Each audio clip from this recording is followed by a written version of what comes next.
Começa agora o Medcast, o podcast do profissãomedica.com, sua escola médica online. O Medcast é um conteúdo exclusivamente voltado para médicos e estudantes de medicina interessados em atenção primária à saúde. É produzido pelos médicos Daniel Coriolano, Alexandre de Lima Santos e Roberto Ribeiro Maranhão, o Bob. Nesta quarta temporada, a médica Luísa Portugal participa com a gente.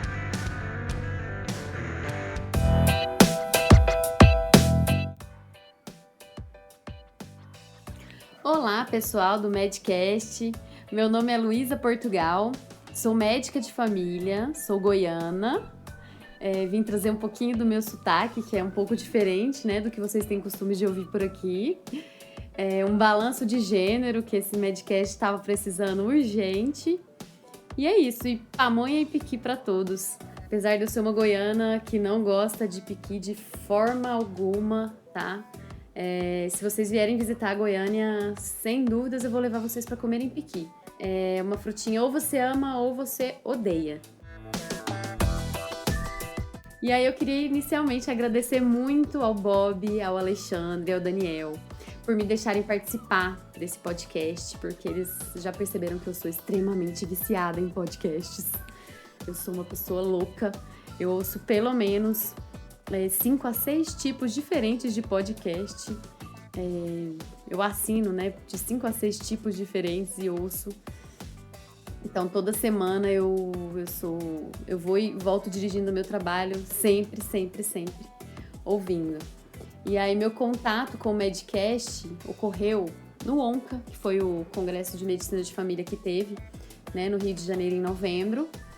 E lá alguém que eu conheço, agora não me recordo quem, estava segurando um cartão de visita, me entregou, e aí eu vi no cartão de visita Medcast. Eu falei, uai, um podcast médico de medicina de família, que fala sobre medicina de família, de atenção primária? Ai, meu Deus, eu preciso participar. E aí comecei a ouvir o Medcast, comecei a ouvir, né, os meninos e gostei bastante, mas pensei, poxa, só tem homem! Aí eu consegui o contato do Bob e me ofereci. Falei, é o seguinte, tô me oferecendo mesmo, eu quero participar, eu gosto muito de podcast, por favor, deixa eu fazer parte disso. E por livre e espontânea vontade, né, eles me convidaram para participar.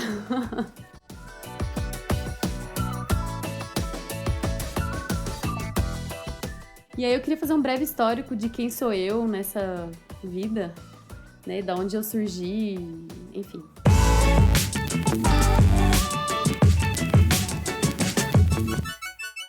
Eu fiz vestibular para publicidade na UFG, na época, né, Universidade Federal de Goiás.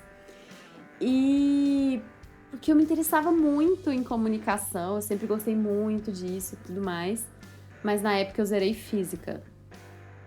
Por que alguém não me orientou a chutar tudo letra E ou letra A, porque eu não teria zerado? Enfim, mas não passei e os rumos da minha vida foram, não sei como, mas para a área da medicina. Eu simplesmente decidi que eu não queria mais publicidade, que eu queria, na verdade, era medicina.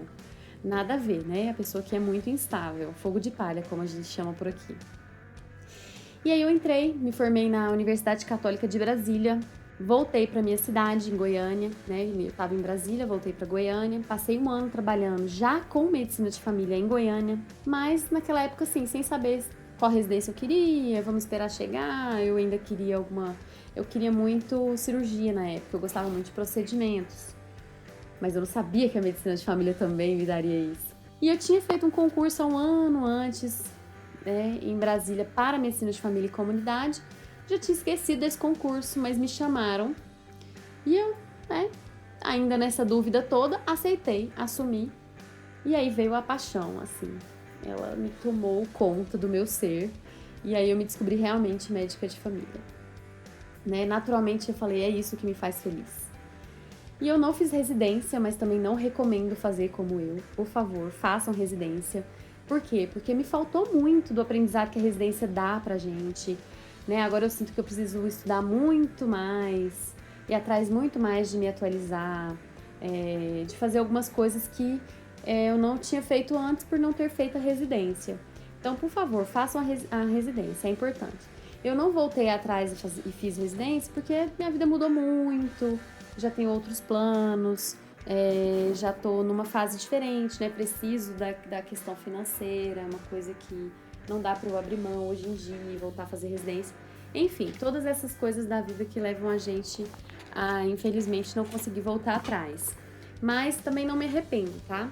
Hoje em dia eu acredito, e eu acho que meus pacientes confirmam isso, eu consigo ser uma boa médica de família, graças a Deus. Mas agora, nesse ano de 2016, eu consegui minha prova de título. Agora, realmente, eu sou médica de família e comunidade, né, especialista, com muito orgulho. E aí eu já trabalhei numa comunidade urbana, quando eu vim para Brasília, trabalhei 2 anos lá, em Braslândia, que chama. E agora, há 2 anos, mais ou menos, também, eu assumi uma equipe rural, perto de fábricas de cimento. Na verdade, não é uma zona rural, ela é uma zona rururbana, que a gente chama. Mas eu vou falar disso em outro podcast com vocês, porque a gente precisa falar sobre medicina na zona rural. E aí, além desse meu trabalho, né, hoje em dia na zona rural, eu também criei um canal no YouTube e uma página no Facebook que chama Diário de um Posto de Saúde. Talvez alguns de vocês já conheçam, mas, né, se vocês não conhecerem, convido vocês a seguirem lá, a assinarem e passarem a ouvir. São alguns vídeos trabalhando também essas questões, né, de atenção primária, medicina de família. E aí eu não fico só na atenção primária, porque, por exemplo, me surgem demandas que são de nível hospitalar e eu também não deixo de falar sobre isso. Né? O pessoal, por exemplo, do SAMU, uma vez já me solicitaram um vídeo falando sobre o trabalho deles. É muito legal esse compartilhamento de informações.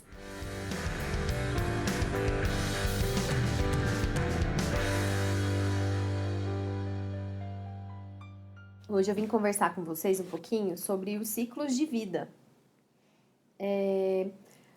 Ciclos de vida, no caso, que a gente fala humano, né? Porque a gente já estudou tudo que é tipo de ciclo de vida de animais, plantas, sei lá mais o que na escola, na biologia. Mas hoje a gente vai falar do nosso ciclo de vida, né? Que é tem aquela velha, né? Que a gente nasce, cresce, desenvolve, reproduz e morre. É basicamente isso, mas é um pouquinho mais complexo. Mas o ciclo de vida nada mais é do que tudo que a gente passa durante a nossa vida que vai assegurar a nossa continuidade, né? E aí eu queria perguntar inicialmente se vocês já assistiram Divertidamente, que é um filme produzido pela Pixar. O título dele em inglês é Inside Out, acho que é alguma coisa assim.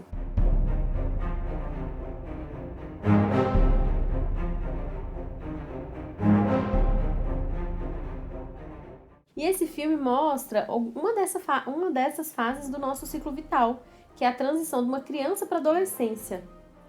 E mostra alguns personagens que vivem dentro da mente de uma criança e controlam o seu painel de emoções. Cada um desses personagens são caracterizados, né? Então tem o personagem que representa a alegria, tem o personagem que representa a tristeza, outro que representa nojinho, medo e raiva. E as memórias dessa garotinha, elas vão sendo armazenadas, né? E as mais importantes, as memórias mais chave, elas são colocadas numa central e elas são chamadas no filme, né, de memórias base. E essas memórias bases no filme criam ilhas, que são as ilhas que refletem vários aspectos diferentes da personalidade dessa menina. A ilha da bobeira, porque ela é criança ainda, brinca muito com os pais, faz brincadeiras divertidas. Ilha da amizade, da família, da honestidade e do hóquei, que no caso a garotinha praticava esse esporte no filme. E a alegria é a personagem principal. Ela atua como uma emoção dominante, né, que mantém essa garotinha sempre feliz. E todos os outros personagens, o nojinho, o medo e a raiva, não entendem o porquê que existe a tristeza, porque ninguém quer ver essa garotinha triste. E aí essa menina completa 11 anos de idade e a família dela se muda para São Francisco, porque o pai consegue um novo emprego. E aí vem todas as problemáticas de uma criança que está na transição para a adolescência, que está infeliz por ter mudado, ter deixado os amigos para trás, o hóquei, toda uma identidade que ela já tinha criado com a cidade anterior. E aí ela passa por diversos conflitos, e é muito legal, eu não vou dar mais spoiler não, assistam, que é bem interessante. E aí mostra também a importância desse ciclo de vida, né? E o nosso ciclo de vida nada mais é do que um raio-x, uma tomografia que permite que a gente veja situações da vida das pessoas, né? O contexto familiar, o seu processo de viver, de ter saúde, de adoecer, né? Então ele mostra, um equipamento que nos permite ver essas situações. Então é muito importante que a gente tenha um conhecimento, né, mínimo, né, e se possível um pouco mais aprofundado de como que funciona o nosso ciclo de vida normal, né, e quais são as possíveis perturbações, alterações que podem acontecer, que inclusive podem gerar doenças. Seria importante para a gente nesse aspecto, né? Nesse aspecto. Então, qualquer transformação, perturbação nesse ciclo normal, ele quebra esse ciclo e podem gerar queixas nos nossos pacientes, nas pessoas que procuram um auxílio médico. E essas queixas são principalmente queixas ocultas, que a gente vai até falar num próximo podcast, né? Que é quando um paciente vai até o nosso consultório se queixando de um problema, que na verdade não é aquele problema que realmente está incomodando ele, é um outro em que ele não mencionou imediatamente pra gente, que às vezes a gente tem que entender melhor essa pessoa, criando um vínculo, ela vai se habituando e vai acabar falando essa outra problemática. Mas se a gente conhece bem o ciclo de vida, a gente chega a essas conclusões, a essas queixas ocultas mais rapidamente, né? Então, assim, aí vamos falar mais ou menos de quais são essas fases desse ciclo. Eu vou mais falando para vocês algumas experiências minhas mesmo, algumas experiências que eu tenho com pessoas que enfrentam algumas dessas partes da vida para a gente poder, eu acho que com exemplo a gente consegue entender melhor. Mas a gente tem medicalizado muito os nossos pacientes por fases da vida que são fases normais. O adulto jovem, ele passa por isso, né? Essa questão da autonomia, de responsabilização emocional e financeira. Um outro exemplo muito importante dessa fase que a gente vê são de alguns pacientes, por exemplo, eu percebo muito, que chegam no nosso consultório muito poliqueixosos, às vezes são hiperfrequentadores, né, da unidade de saúde, dos centros de saúde, e aí você vai investigando um pouco mais a fundo, você sente que tem algumas queixas ocultas, muitas delas relacionadas a essas pressões financeiras, de autonomia, enfim, e aí é muita sobrecarga, isso pode gerar, né, muita ansiedade mesmo no adulto jovem independente. Depois vem o casamento, né, que a gente vai iniciando a vida a dois, uma nova família surgindo, e aí eu vejo muito, já me deparei com algumas situações, claro que são várias, né, nessa fase, mas uma delas, e é muito característica que eu acabo atendendo muitos casos desses, são casais enfrentando crises, assim, por conta de religiões distintas, né? Vamos supor, o marido é evangélico e a esposa é católica. E aí nasce um filho. E aí, cada um quer que o filho tenha um ensinamento específico, né? Então, essa decisão de quando ter filho também acontece muito. A mulher costuma querer antes, o homem costuma querer deixar um pouco mais para frente. Em qual momento, para não atrapalhar a carreira, vai vir esse filho. Enfim, tem várias problemáticas desse início da vida 2, né? E aí depois vem o nascimento do primeiro filho, o período da gravidez, que é um período muito conturbado por conta até das questões hormonais que vem junto com a gravidez. Por exemplo, eu tenho 2 gestantes que eu acompanho atualmente extremamente complicadas, né? Uma porque sofreu abuso sexual na adolescência e o trauma aflorou muito agora na gravidez, né? E o marido dela não sabe desse fato e não entende por que ela tá com toda essa problemática. Então a gente tem que acompanhar devagarzinho, porque a gente sabe que a gravidez provoca muitas transformações, trazem muita coisa à tona, os hormônios estão muito aflorados, então pode gerar certas complicações nesse sentido. E eu tenho outra também que está com depressão grave. Então, várias dessas alterações hormonais, elas provocam, né, determinadas, inclusive doenças, né? Mas podem ter essas perturbações, que são mais comuns também. E eu, por exemplo, tenho também uma paciente que já é um pouco mais velha, ela tem 41 anos. E mais velha assim, né, gente? 41 anos tá todo mundo inteiraço, mas eu digo, né, um pouco mais por questão de gestação. E ela já tem uma filha de 20, então ela meio que já tava numa outra fase do ciclo, né, do ciclo de vida dela. Ela já tava numa época de pensar em outras coisas e engravidou. Então, essa ordem errada do ciclo dela gerou muito transtorno para ela, né? Ela tá tendo uma gravidez um pouco mais complicada, passou muito, muito mal no início e teve, assim, várias ansiedades com relação a um ciclo que já estava em outra ordem, que agora teve que se readaptar. Então, isso também gera transtorno e a gente tem que estar atento quando os pacientes estiverem passando por isso. Depois vem a família com filhos pequenos, né? Então, os filhos pequenos, né, já mais de um normalmente, já causam um pouco mais de dificuldade financeira, as tarefas domésticas precisam ser melhores divididas. Muitas vezes a mulher acaba tomando muito mais esse papel do que o homem, e isso gera também vários transtornos, tanto nas mulheres quanto nos homens. Os homens são muito cobrados pela questão financeira, de manter a casa, parará, parará. Aquela coisa bem machista mesmo, né? E a mulher não, ela tem que ficar em casa porque não vamos conseguir pagar uma babá, né? Então eu vou ter que ficar em casa cuidando dos filhos. E esse papel nunca é o inverso. Para falar bem a verdade, é muito raro a gente ver esse tipo de caso, principalmente em populações vulneráveis. Hoje em dia já melhorou bastante, mas a gente ainda está muito longe do ideal. Então, assim, o que eu vejo demais é que as mulheres se casam, às vezes muito novas, principalmente nessas populações mais vulneráveis. Elas largam os estudos, têm os filhos, ficam por conta de cuidar deles, né? Basicamente.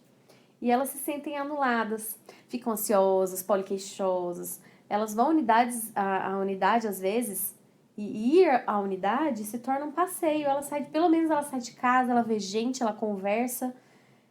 Por quê? Porque essas mulheres não têm lazer às vezes, ficam tristes. Eu tenho, por exemplo, na minha comunidade que eu atendo, eu tenho enfrentado bastante problema com relação a isso.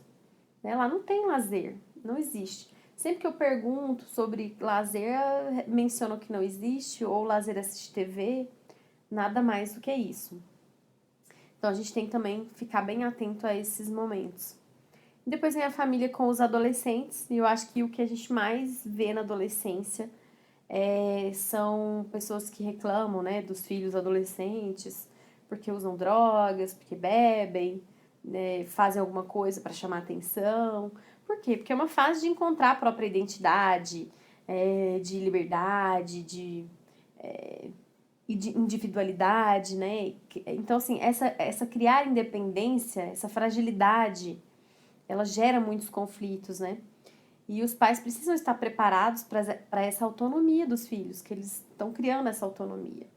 E realmente é uma fase difícil, tem que ter flexibilização de regras, os limites para esse adolescente também precisam ser mudados, para ele se sentir bem, não precisar, né, de outros recursos para chamar atenção, para se sentir dentro de uma identidade, dentro de uma individualidade.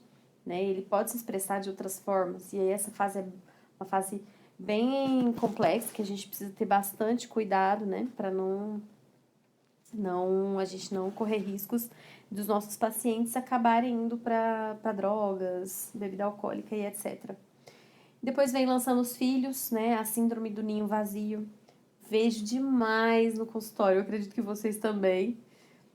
Eu tenho um paciente, inclusive, gente, que a gente até... Ele entra no meu consultório e ele até brinca. Doutora, se eu morrer, ninguém encontra meu corpo em casa. E eu falo, que é isso, né? Assim, ele fala, meus filhos não me visitam. Não tem aquela história que a gente cuida de 10 filhos, 10 filhos não cuida de um pai. Então, assim, é uma fase realmente muito complicada. O pai se sente muito sozinho. E esse caso que eu tô falando pra vocês, eu já investiguei a fundo, porque eu fiquei até mesmo com uma suspeita de abandono, né, e tal. E não, assim, os filhos são presentes, né? Ele aqui por conta dessa história do ninho vazio, de não ter os filhos ali o tempo todo, parece que ele acha que ninguém tá indo lá nunca, né? Ele fica, assim, muito sensível com essa história de não ter mais nenhum dos filhos em casa. Isso pode acontecer, claro. E nessa fase também é muito comum ter separação. Por quê? Porque quando você tá com o ninho vazio, você muda um pouquinho aquele papel de ser pai e mãe e volta a ser um casal. E às vezes existe toda uma dificuldade, né? Nessa fase também você tem que incluir outras pessoas na família, que são os genros, noras, renegociar esse papel de ser um casal agora e aumentar a família. É uma fase um pouquinho complicada. E depois vem a fase da velhice, né? E a gente vê que muitas vezes as pessoas não estão preparadas para o fim da vida, para o luto. E o que a gente mais vê são pessoas medicalizadas, né, tratadas por tristeza, depois de um luto, por exemplo. Então, assim, o luto é comum, a gente vai envelhecendo, é mais comum que a gente perca amigos, o companheiro e outras pessoas. E a gente também tem que se preparar para a nossa própria morte, para a proximidade dela. Tomar decisões de como vai ser essa, né, a melhor forma. A gente já está com um declínio fisiológico muito grande nessa fase, fica dependendo dos outros, perde algumas habilidades, e isso gera muito estresse. Mas as pessoas não estão preparadas, que é uma fase comum da vida, que é a perda. E eu te falo bem a verdade, que eu já acompanhei vários casos de pessoas que chegam até lá, muitas vezes, né, com acompanhante, vamos supor, uma idosa e a filha acompanhando, e às vezes a idosinha muito quietinha, muito triste, às vezes até chorosa, e a filha vem intercedendo, falando, passa um remédio, porque minha mãe tá muito depressiva, isso e aquilo outro. Mas aí quando você vai ver, não tem nem 2 anos daquela morte, né, daquele ente. Existe alguns estudos que falam que pelo menos por 2 anos existe um luto, né? Ele vai estar lá, a tristeza do luto vai estar lá. Depois de 2 anos, talvez você tenha que investigar melhor, se não pode ser só, se é só a tristeza após o luto ou se já existe um componente depressivo. Mas antes disso, né, e principalmente nos primeiros dias, a gente não tem que medicalizar. Às vezes a gente quer usar benzodiazepínicos nos primeiros dias para poder dopar as pessoas, né? E isso não faz bem, a pessoa precisa viver aquela tristeza, porque aquela tristeza vai fazer com que ela dê o próximo passo, que é superar aquilo, né? A pessoa precisa ver que já não tem mais aquela pessoa do lado dela, para ela começar a entender como seguir dali adiante sozinha.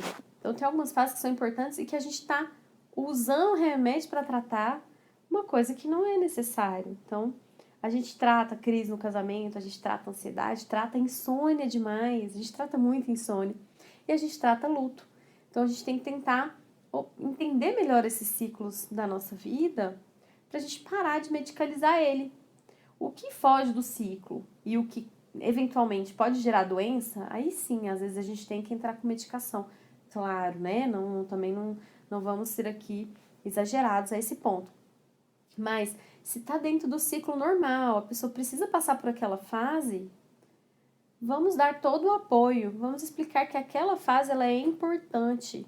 Valorize, inclusive valorize a sua tristeza, valorize a sua alegria, porque elas vão existir, todo mundo vai passar por isso, né? Então, assim, eu queria deixar esse recadinho, lembrando sempre das questões, né, de prevenção quaternária, de a gente também tomar cuidado para não medicalizar fases normais, comuns do nosso ciclo de vida. Beleza, gente? Deixa aí depois os comentários o que vocês acharam, o que vocês têm observado na rotina de vocês. E vamos discutir, porque tem muito pano pra manga, né? Essa discussão sobre ciclos de vida. Beleza? Um abração para vocês. Até logo.